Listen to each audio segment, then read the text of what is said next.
This is the ad hoc Nagog Hill Orchard ad hoc working group meeting for April 13th, 2022. We'll start this meeting by recapping our last meeting, which was held on April 6th, 2022.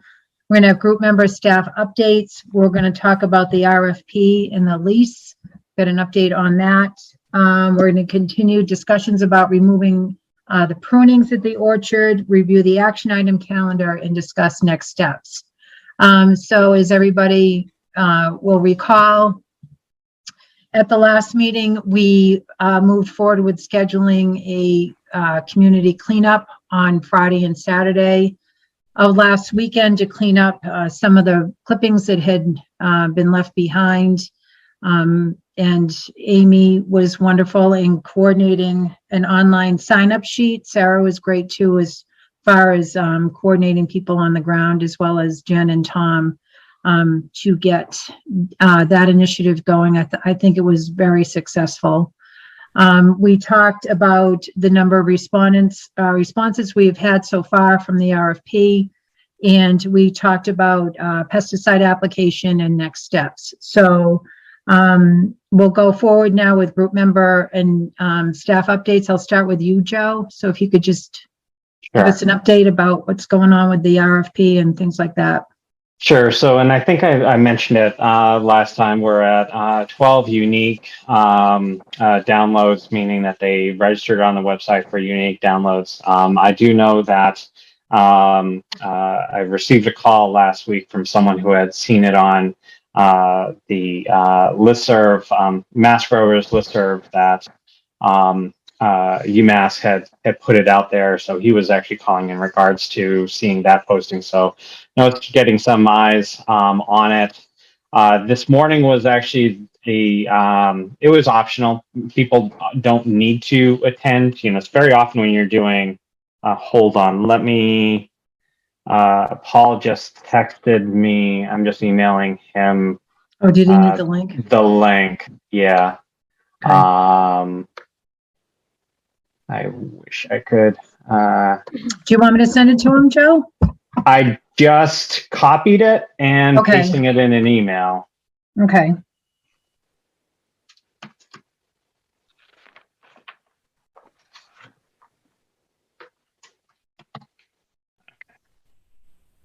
That's off. Okay. So as part of the RFP, we did identify that there was an optional site visit that was this morning. The RFP did identify to have people RSVP, so at least had an idea as far as how many people. Friday, I had not received any RSVPs, and this morning, no one did show up at the orchard at 9 o'clock. Stayed there for around 25 minutes in case anyone did. Gave me a good opportunity to see the NHOrchardWG crew do some chipping out there. Okay. I'm not too surprised because a lot of people I had heard basically would be doing a drive-by on the weekend. I mean, that's one of the nice things about the orchard. You can park, you can walk around, see what's going on. You know, while no one would have any access to buildings, you know, I'm sure the orchard is also one of the things that's a concern. So, and I know specifically with one person who had stated they were going to be responding, they had spent quite a time and brought people out there to take a look at it. So, I wouldn't really take that no one showed up as necessarily a sign that there's a lack of interest.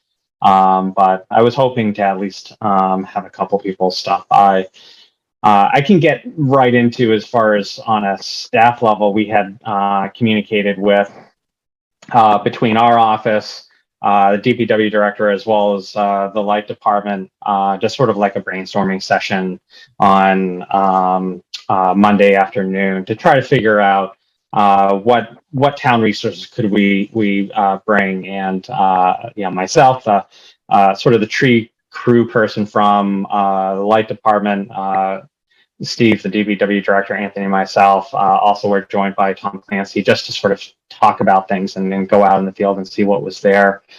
Actually, that was Tuesday because as we were calling, the light and water employee had a crew stop by And they actually started chipping at that near the intersection of Nagog Hill and Neshoba, just to try to do it for like 2 days to get an idea as far as how quickly can you get through it. When I stopped by at 9 o'clock this morning, I actually was a little surprised that they got further than what I was thinking. So tomorrow we're going to take a look and reassess. Highway was also going to send down a crew to start taking care of between Neshoba and the barn to try to see as far as how quickly they can get that. We identified some other things depending on what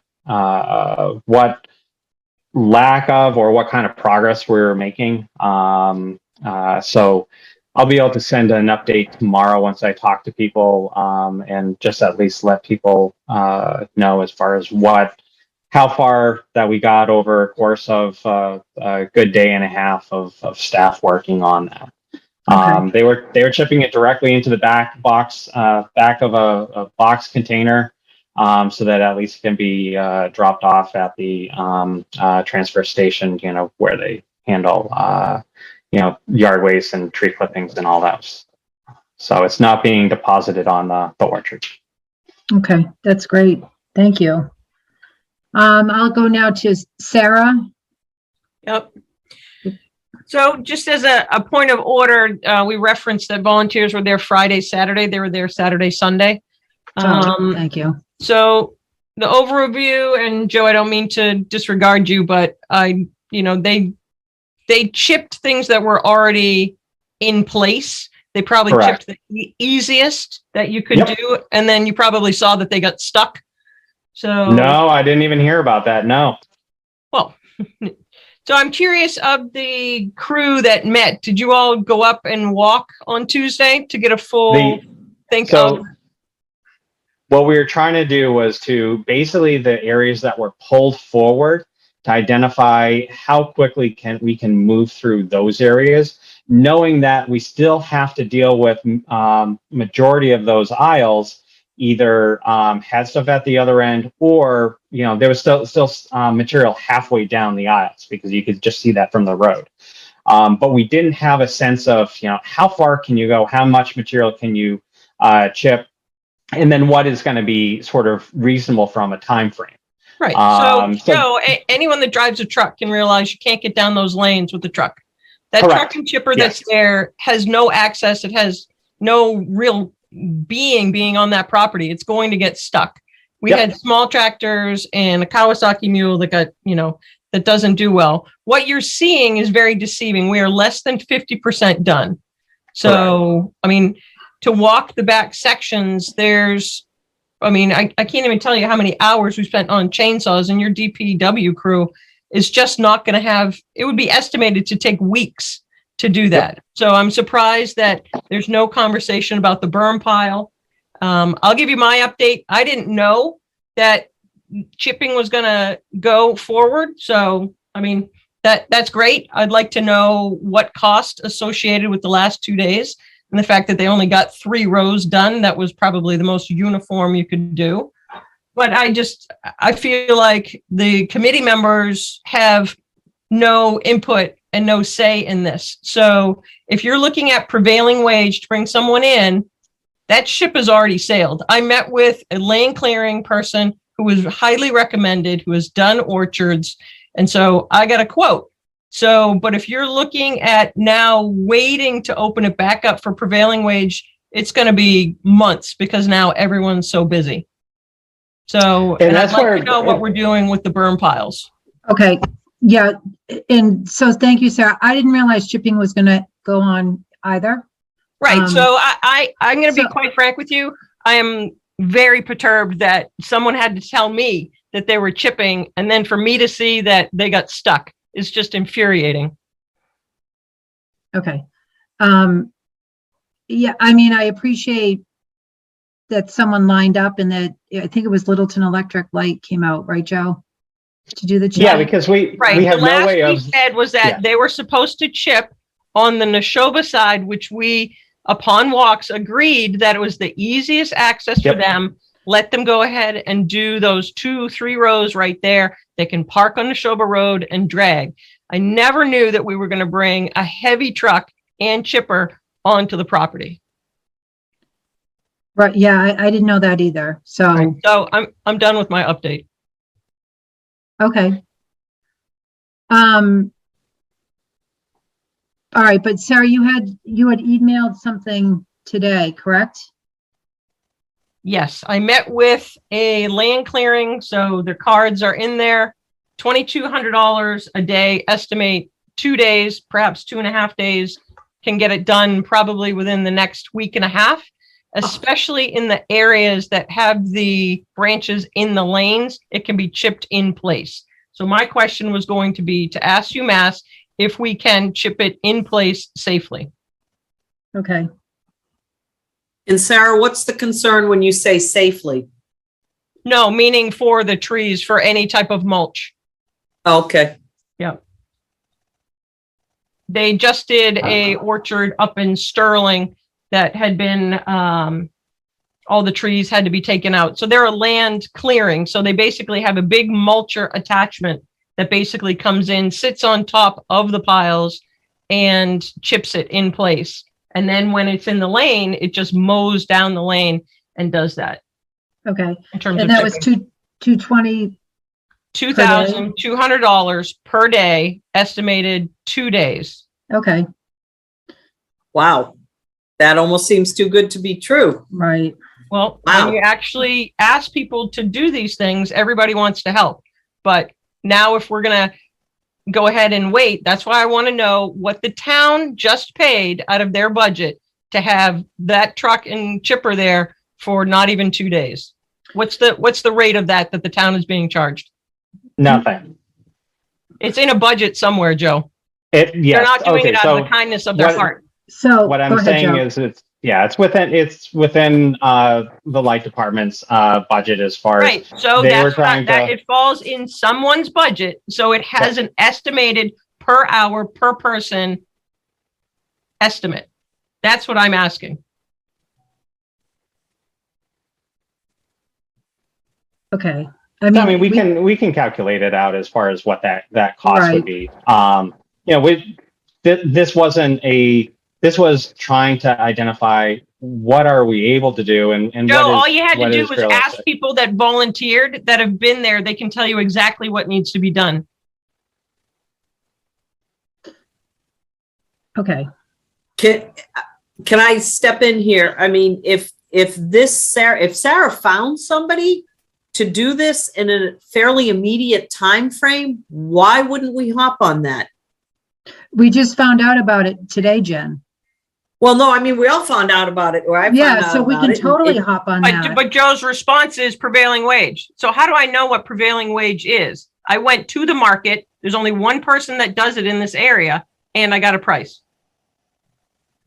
So that's where, with the contact information, I can find out exactly what they do, and I'm able to look up what categories it falls into, and I can also place direct calls not only to town council to get an idea, but also to the state to make sure that we don't get socked with this really would have fallen under prevailing wage.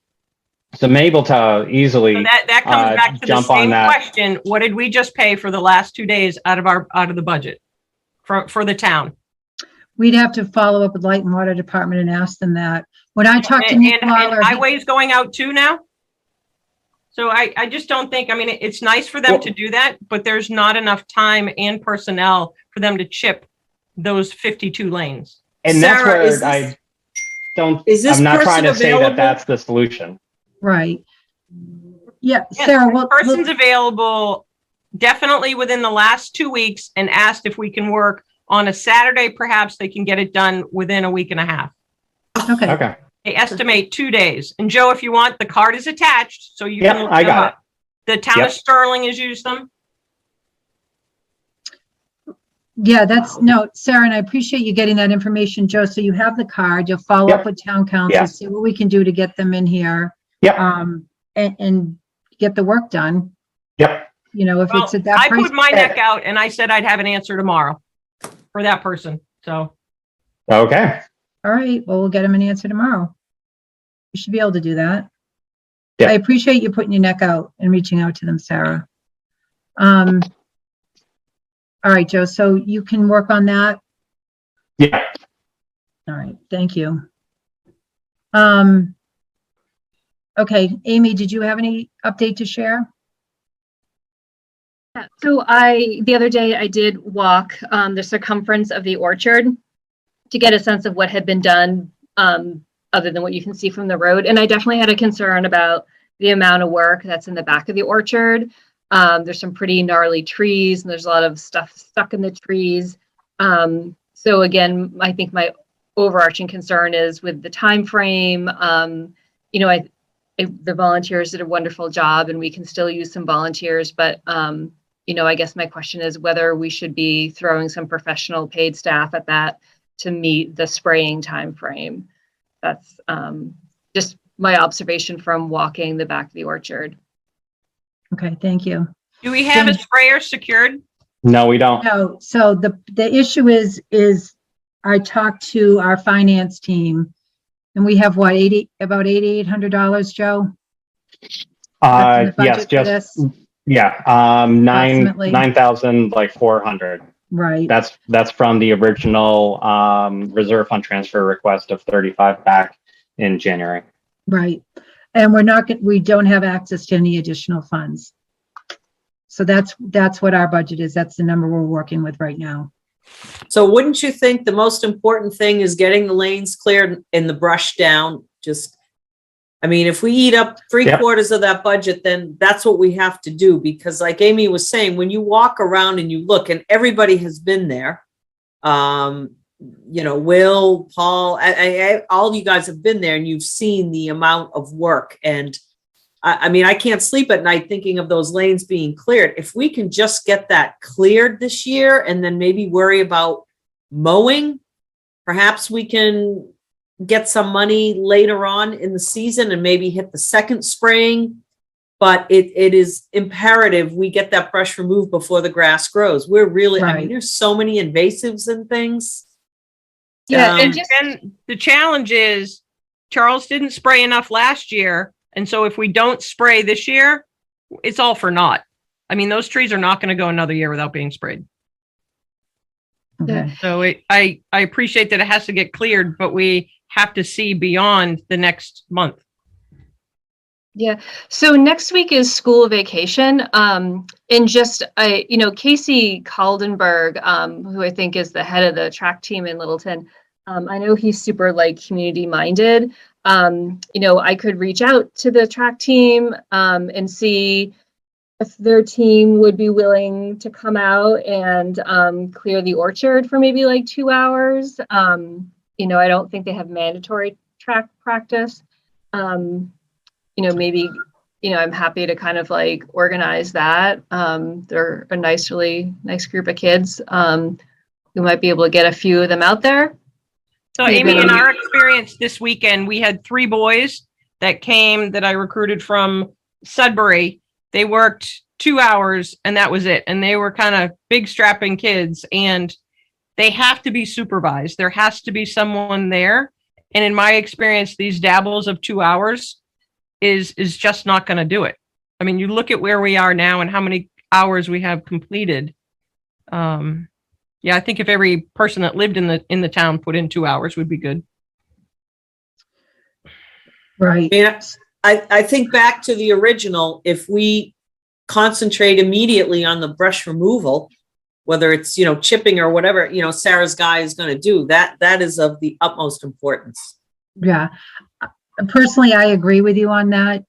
Reaching out to the contact that Sarah brought forward tomorrow, seeing if we can line them up and get them in here. It's going to cost us money, but it's going to be I think the most efficient and time-saving way to go forward at this point. And seeing what they can get done. If it's $2,200 a day for 2 days, let's see what they get done in that 2-day time frame, Right. and then reassess from there. And maybe at that point we just stop with the removal, and we have to start looking at some pesticide application. Although I don't know what we're going to get for the money. The balance that we have left in the budget after we pay Is for it the brush possible? removal. Sorry, is it possible to ask for more money? I think, I think we're going to need like tens of thousands of dollars, like maybe like Yeah, $50,000 to get that I work talked to done our easy. finance team. There's no more money right now that we can request. I talked to, that's your understanding too, Joe? Yeah, I mean, the reason is that, I mean, it's the same things that we're all experiencing, just even filling our tanks where we have significant budget overruns for utilities and repairs within town buildings. And we're having to move a lot of money around. It's just a little unknown as far as what we're going to have for an amount. Once the fiscal year is over, then we have more flexibility. But unfortunately, these are all hitting at the exact same time that really wish had a lot more flexibility from a budgetary standpoint. Yeah, Joe, and do we- I'm- Was it a Can I ask a month question? or two ago, Would- we had kind of a decent balance in the reserve fund, Joe, correct? But now with those utility bills that have landed on our desk, that's kind of what has to be, going to pay those bills first. Can I ask a Right. question? Can we entertain the thought of making it the orchard and the lease more accessible? Drop the real estate amount due of the whatever 15,000 and say, in lieu of paying that in the first year or second year or how many years you need to come in and basically start and do the work? Sarah, that's definitely something that we can talk about during lease negotiations. Yeah, Absolutely. exactly. Yeah. So And I think town that's- council is finalizing an addendum that basically is separating out those things so that if we basically carve off the house, the actual annual taxes end up being only $2,000 a year for just the orchard. So we're finalizing that document to get up tomorrow. That gets pushed through our system automatically to all the respondents, so that we can also follow up after with them separately to make sure that they're aware of that. So maybe if we can clear the orchard, chip the brush, just get it cleared, whoever comes in can take over pesticide spraying at that point. But just, Sarah makes a really good point. Anybody who drove by that orchard, I mean, it's a mess. It's a chocolate mess. And I drove by today and I don't know who that was, but there was somebody riding around on a golf cart with a cigarette butt hanging out of his mouth with all kinds of tattoos, just going back and forth. And I really hope that we do get some serious offers for the RFP, because if not, we're really going to be in a world of hurt. And I think the town really needs to waive that $15,000 for a share. If we can get somebody in there to do the work, let's just clear the lanes and make it accessible so that somebody can get in there. I mean, it's 20 years of not being kept up as it should be. So let's just move forward and stop looking back. But the reality is that orchard's a mess. Right. And we just Jen, we can certainly absolutely do that. I agree with you on that. That would just make sense. Just get somebody in there, give them a year to just do what needs to be done to get it, up and running the best they can. put the 15 grand that they would have paid into pesticide application, and they can take it and run with it. But we to Sarah's point, we really can't afford to miss a year, and the brush clearing is first and foremost. And then I don't even know if Littleton has a garden club, but wouldn't it be fantastic if you could get somebody going through there with clippers to get the invasives out of the trees? I mean, that stuff can all come. It's that big brush removal, which is just a headache. We got to get that done. Yeah, I mean, I'm sort of friendly with some of the women that are in the garden club. They're definitely a lot. There's an older generation of women that participate in that. And I know that they are all sort of already overcommitted with maintaining some of the beautification spots in Littleton. So I don't, just based on what I know, I don't think that they would be a resource for that. I know the Littleton Conservation Trust is big right now on their garlic pulling right now. So. Okay. All right. Will, did you have anything you wanted to add? Joe, I'm curious on the addendum that town council is doing. Is that going to be sent out to anybody that downloaded it? Is that who the respondents are, or is it actually someone who responds with a proposal? For anyone who signed up on the website to view the proposal. So That's We'll, what, we'll get the that's addendum. why we, Okay, correct. It automatically goes out as basically an email with that as an attachment identifying that this has been uploaded. But because the information that we collect, we also have email so that we can download that and send out a mass email to make sure that they're aware from it. So I'd propose that I do both of those things. sounds great. All right, good. I don't think I have anything else. Thank you. Okay. Paul, I know you need to jump onto Yeah, another meeting. yeah, Do you have I anything got, to add? I'm triple booked at 7, so I came here first, but I gotta go, and I'll catch up with Cindy tomorrow perhaps on whatever I missed. Okay, all right, thanks, Paul. When does the fiscal year lapse for the town? June 30th is the end. So July 1st is the next fiscal year. Okay.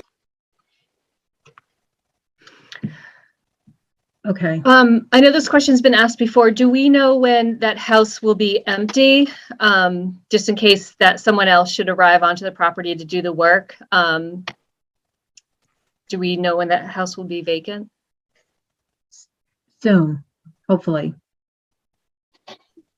We gave them a date certain within the near future, so we're hoping that they will abide by that deadline. All right, so I think we're all in agreement about getting the brush out of there. Reaching out to Sarah's contact, trying to line them up and get them to do that. And then seeing how far they get. We still have town resources that we can use, volunteers that we could use to assist too, but it'd be interesting to see how much, that contractor gets done within that two-day time frame and see what the orchard looks like at that point. I think it's going to be difficult to get people in there to cut invasives off of the trees. Although if maybe perhaps we prioritize trees that we want to focus on, and just so it doesn't seem so daunting. Maybe at this point we need to prioritize on certain parts of the orchard based on the work that we've had done to date, where we're at. What are your thoughts on that? When it comes to the house, any repairs or anything like that, where is that money going to come from? Do we have money set aside for that? We have don't we have, it's part of a town, it's part of a warrant article, correct, Joe? We have a warrant article that'll be discussed and considered by town meeting on May 2nd that takes unspent capital funds and identifies $50,000 towards feasibility for repairs. What that will allow us to do is really identify what needs to happen. And unfortunately, it then most likely would be some form of request by town meeting in the fall. We don't know what condition things are going to be left.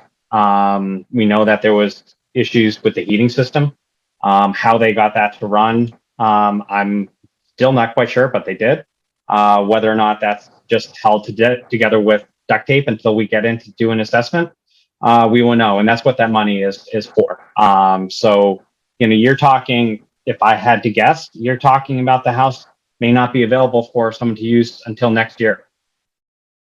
When Charles is finally vacated, can we have this ad hoc group walk through it? That may be something we need to have a further discussion. I really want our emergency personnel going through, building commissioner, fire department to do an assessment as far as overall condition. Which and means then what? We can't walk through? Make sure everything's safe, that there's nothing that is concern.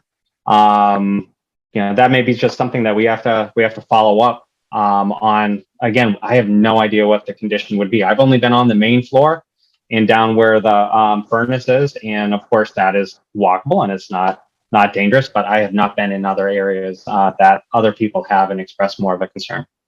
Right. How about walking through the barns? That should be fine. I've walked through it with building staff, and outside of the fact that there was a lot of material in, and realistically, is still going to be a lot of material in. That at least I'd have less of a concern about. Yeah, I think it's just unfortunate that the committee, I know myself personally, perhaps others have seen it. I've never seen any pictures of the inside of any of the barns. I don't know that we have pictures. I haven't either, Sarah. We do. There was The committee does have them. Ed Mullen specifically said they've been passed to the committee.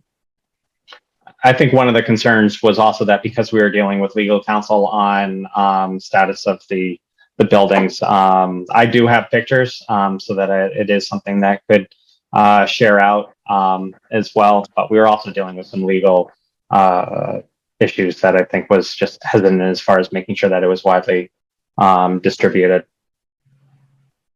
Okay. All right. Anything else from anyone? Okay. So, Joe, when you get in contact, can you keep the whole committee updated tomorrow? With respect to the contact that Sarah shared with you?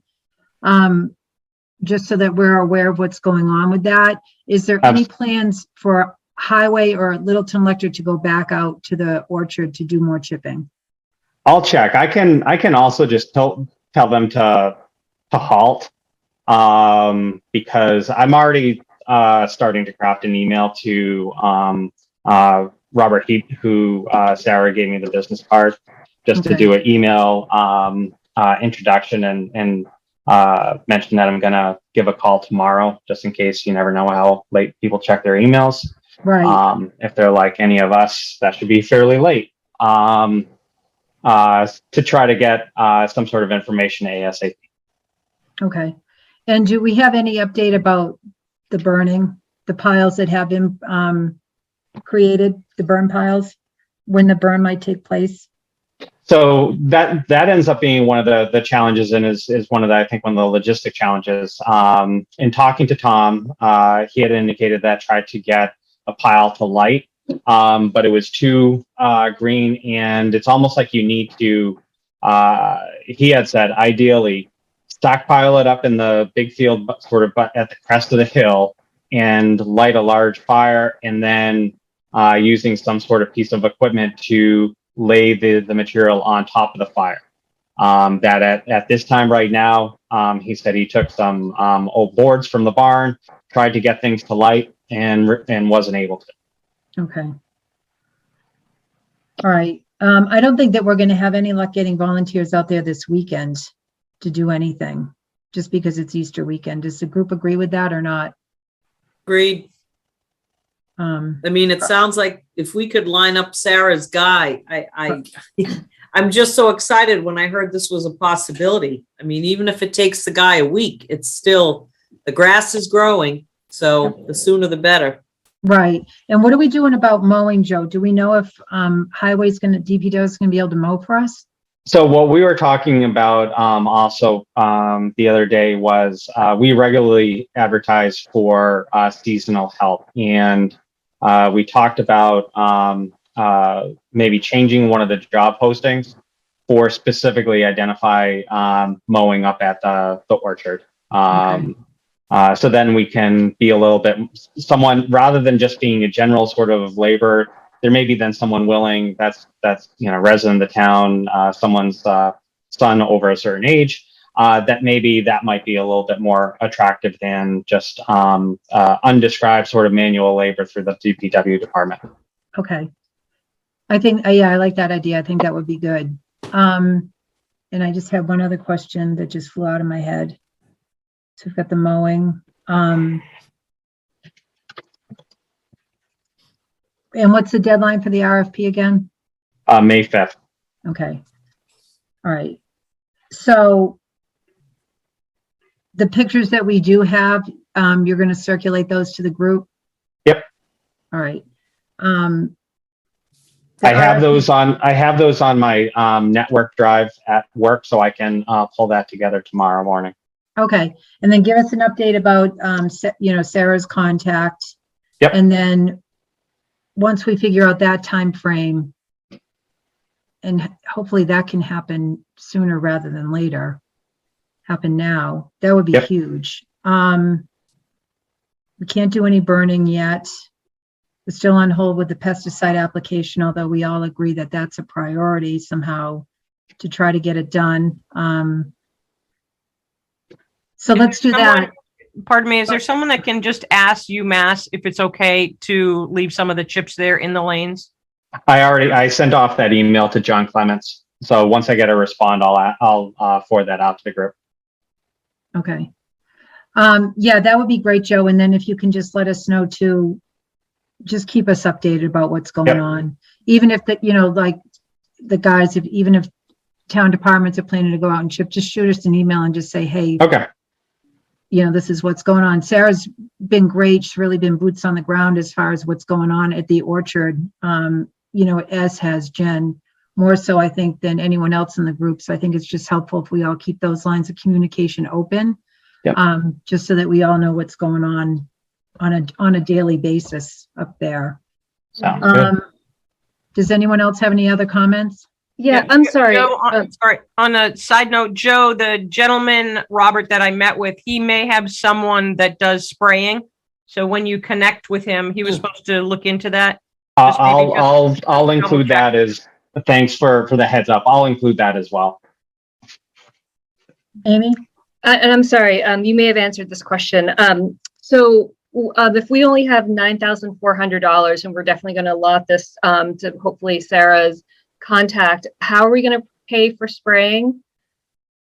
I mean, the chemicals could cost like $20,000-$30,000, before you even pay for labor and equipment to spray. Right. So we'll find out what UMass says. And then, we might have to just prioritize a designated small section of the orchard. That's something we need to talk about. I don't know. I think also because we don't have, like, say, a firm number in hand, and because we're also trying to really get a handle as far as what sort of the anticipated facility and utility costs are going to be. My hope would be that in a couple weeks, we'd have a little bit more certainty on both, so that there can be more of an answer from our finance team, so that it's not so open-ended, because we're trying to really understand, not only from our perspective, from the working group's perspective, as far as what we could be looking at for costs, and that's still a little bit of an unknown, but from the finance, we've been sort of meeting multiple times a week, just trying to track invoices that are coming in. Are they going down now that some of the costs are going down? We've implemented a discretionary spending freeze as well to make sure that we're in better shape. So hopefully in a couple weeks, we may have a little bit more flexibility. Right now, I'm not surprised that finance said, right now we just can't accommodate something, but there's always a reason to have some sort of hope that once we know more, we may identify that flexibility. Yeah, and just to try to more creatively, I mean, would contacting Senator Eldridge's office and see if there's like some state funds that could just be allocated towards preserving the trees. I think the question always ends up on the timeline for those. Very often when say we're able to get those types of special earmarks, that's for then a budgetary calendar or a bill that then is still drafting and maybe months away. By then we'd be in a new fiscal year, and then we'd have a better handle on financing, because our new budget is designed to accommodate those increased facility costs that were not expected as significant as they were. So we'd have more flexibility. It's really trying to get through the next 2.5 months, what we're able to do in a more expedited fashion. Joe, did we ever hear back from Pat Kay on spraying? Because he used to sell to Charles. He used to do the spraying for Charles. But it's the applicator license.